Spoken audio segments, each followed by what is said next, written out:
What's up, guys? In this tutorial, I will show you how to fix the issue when the WhatsApp status audio is overlapping on your iPhone. This should be quite an easy tutorial. For more information, click on the first link in the description below. First, close all background apps, especially those that are audio capable. Swipe up from the bottom of the screen to access the app switcher, and then swipe up on each app to close it. When this is done, disable AirPlay or screen mirroring by accessing the control center and tapping on the AirPlay icon. You can also temporarily disable Wi-Fi and Bluetooth to help with this process.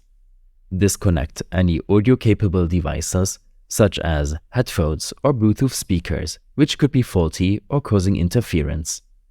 Next, make sure that you're running the latest WhatsApp update. Update WhatsApp to the latest version by going to the App Store, searching for WhatsApp and tapping on Update if it's available. If the issue persists after trying these steps, you may need to offload the app and restart your device. To offload the WhatsApp app, go to Settings and tap on General. Then iPhone Storage. It may take a couple of seconds for your storage information to load.